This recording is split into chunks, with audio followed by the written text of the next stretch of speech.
بسم اللہ الرحمن الرحیم۔ ہم میں سے ایسا کون ہے جس کو جنت کی خواہش اور طلب نہ ہو؟ یقیناً ہر ایک کی دلی خواہش ہے کہ اللہ تعالی ہماری سیئات سے، ہمارے گناہوں سے درگزر فرما کر ہمیں جنت میں داخل فرمائیں۔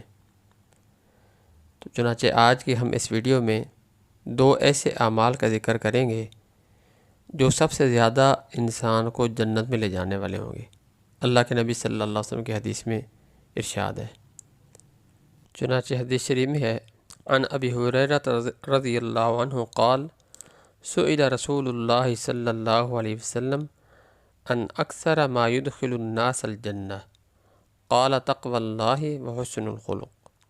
سیدنا ابو ہریرہ رضی اللہ عنہ سے مروی ہے، وہ فرماتے ہیں کہ رسول اللہ صلی اللہ علیہ وسلم سے ایسے عمل کے بارے میں سوال کیا گیا جو سب سے زیادہ لوگوں کو جنت میں داخل کرے گا، تو آپ صلی اللہ علیہ وسلم نے فرمایا کہ اللہ کا ڈر اور اچھا اخلاق۔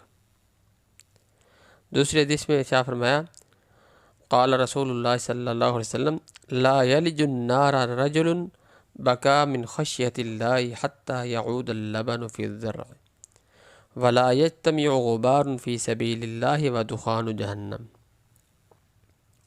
رسول اللہ صلی اللہ علیہ وسلم نے فرمایا کہ اللہ کے ڈر سے رونے والا جہنم میں داخل نہیں ہوگا یہاں تک کہ دودھ تھن میں واپس لوٹ جائے، اور ظاہر ہے یہ مشکل ہے، یہ محال ہے، ناممکن ہے، اور جہاد کا غبار اور جہنم کا دھواں ایک ساتھ جمع نہیں ہوگے۔ تیسری حدیث میں اللہ کے نبی صلی اللہ علیہ وسلم نے شاہ فرمایا، ما شیء اثقل فی میزان المؤمن یوم القیامۃ من خلق حسن وَإِنَّ اللَّهَ لَيُبْغِضُ الْفَاحِشَ الْبَذِيءَ۔ نبی کریم صلی اللہ علیہ وسلم نے فرمایا، قیامت کے دن مومن کے میزان میں اخلاق حسنہ سے بھاری کوئی چیز نہیں ہوگی، اور اللہ تعالیٰ بے حیا بد زبان سے نفرت کرتا ہے۔ تو یہ وہ اعمال ہیں جو جنت میں لے جانے والے ہیں۔ اللہ تعالیٰ سے دعا کرنی چاہیے کہ اللہ تعالیٰ ہمیں ان دونوں اعمال کو زیادہ زیادہ اپنے عمل میں لانے کی اور پابندی سے کرنے کی توفیق عطا فرمائے، خصوصاً حسن خلق کہ لوگوں کے ساتھ اچھے اخلاق کے ساتھ پیش آنا، لوگوں کے ساتھ پیارے نبی کریم صلی اللہ علیہ وسلم کی اداؤں کے ساتھ، سنتوں کے ساتھ پیش آنا۔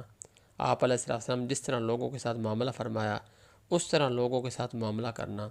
اللہ کرے یہ عمل ہماری زندگی میں، ہماری زندگی کو جزو بن جائے، ہماری زندگی میں کا حصہ بن جائے۔ اور دوسرا عمل اللہ کا ڈر۔ اللہ رب العزت ہمیں پیارے نبی کریم صلی اللہ علیہ وسلم کے صدقے اللہ تعالی ہمیں ہر لمحے ہر لحظہ اپنے سے ڈرنے کی اور اپنے ہی طرف متوجہ ہونے کی توفیق عطا فرماتا رہے۔ وآخر دعوانا ان الحمد للہ رب العالمین۔